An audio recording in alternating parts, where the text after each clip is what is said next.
Shalom, saudara yang dikasih oleh Tuhan.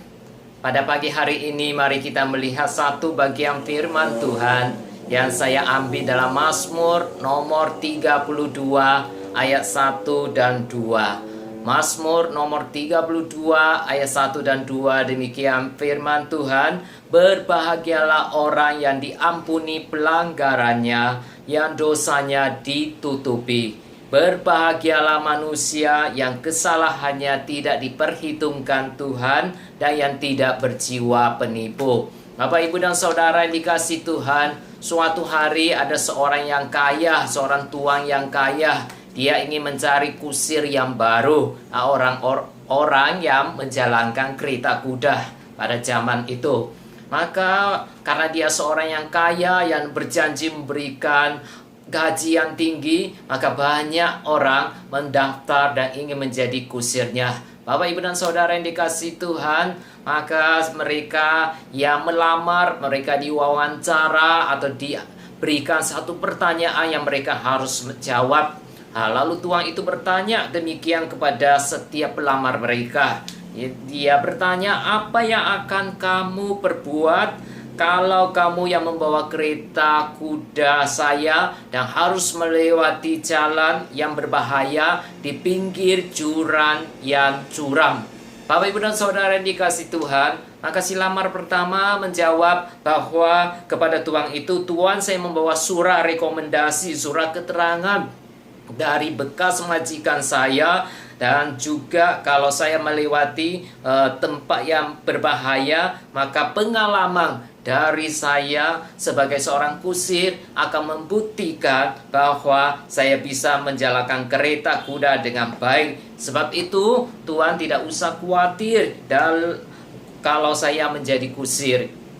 Kemudian yang kedua, pelamar yang kedua menjawab pertanyaan Tuhan tadi itu seperti gini. Tuan, sejak kecil saya adalah seorang kusir yang baik.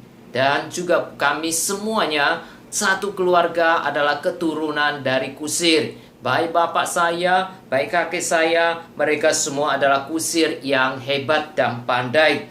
Oleh sebab itu, Tuan juga tidak perlu merasa khawatir kalau saya menjadi kusir dari Tuan. Kemudian pelamar yang ketiga, ketika ditanya dengan pertanyaan yang sama, dia memberikan jawaban kepada Tuan tadi. Tuan, saya tidak perlu banyak bicara, saya dapat membuktikan, mendemonstrasikan sekarang juga dengan membawa kereta Tuan. Dan Tuan bisa menyaksikan bagaimana saya menjalankan kereta Tuan, dan percayalah bahwa kereta Tuan akan tetap selamat meneruskan perjalanan. Tapi ketiga orang itu tidak diterima oleh si tuan yang kaya tadi. Karena menurut si tuan mereka tidak memenuhi syarat untuk menjadi kusirnya. Kemudian dipanggillah orang yang keempat. Lalu diberikan juga pertanyaan yang sama kepada orang yang keempat ini.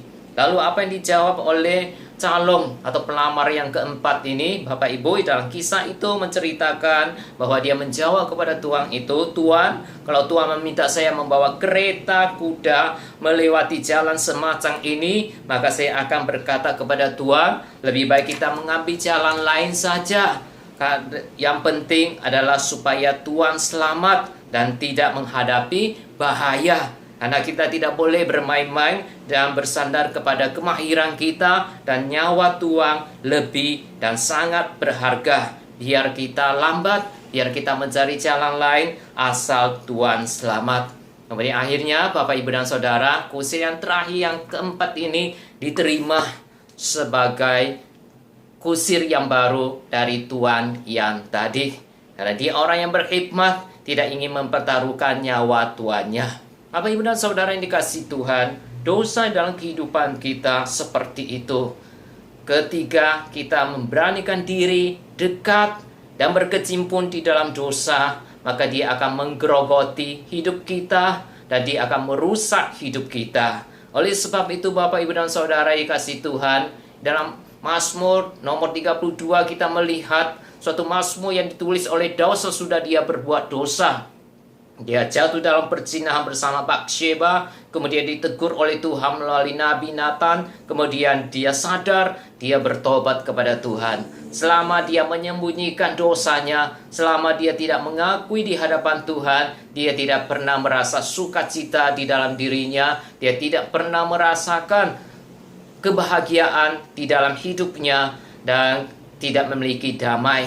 Oleh sebab itu, ketika dia datang kepada Tuhan, dia mengakui segala dosanya kepada Tuhan. Dia membereskan dosa-dosanya di hadapan Tuhan. Tuhan mengampuni dia. Ketika Daud menerima pengampunan Tuhan, maka hidupnya, hatinya penuh dengan sukacita, penuh dengan damai sejahtera, dan dia memiliki kebahagiaan di dalam hidupnya. Sehingga dia berkata, berbahagialah orang yang pelanggarannya, dosanya diampuni oleh Tuhan. Bapak, Ibu, dan Saudara, biarlah kita sebagai orang percaya, kita juga lebih waspada, supaya kita tidak jatuh dalam dosa, karena dosa tidak pernah membahagiakan hidup manusia. Dosa bisa merusak hidup kita. Dosa tidak pernah memberikan sukacita yang sejati kepada kita, dan dosa tidak bisa memberikan damai sejahtera. Hanya pada saat kita mengaku dosa kita dan kita diampuni Tuhan, maka hidup kita barulah bisa menjadi penuh sukacita, penuh damai, dan kita disebut sebagai orang berbahagia. Mari kita berdoa. Bapa kami yang di surga, kami datang ke hadapan Tuhan. Kami seringkali lemah dan kami seringkali berbuat dosa. Oleh sebab itu Tuhan tolong kami, jaga kami, supaya kami tidak jatuh dalam pencobaan dan godaan. Karena ketika kami berdosa, kami tidak memiliki kebahagiaan, tidak memiliki sukacita dan damai sejahtera. Kami ingin menjadi orang yang berbahagia seperti Daud yang sudah diampuni oleh Tuhan. Kalau ada dosa yang tersembunyi yang belum kami akui, pada pagi hari ini kami mau akui di hadapan Tuhan. Mohon Tuhan mengampuni kami, mohon Tuhan menyucikan kami, memperbaharui hidup kami, supaya kami sungguh memiliki suatu kehidupan yang muliakan nama Tuhan, berkenan di hadapan Tuhan, dan memiliki sukacita dan damai sejahtera yang Tuhan berikan kepada setiap orang percaya. Terima kasih Bapa, di dalam nama Tuhan Yesus kami berdoa. Amin. Tuhan Yesus memberkati Bapak, Ibu, dan Saudara sekalian.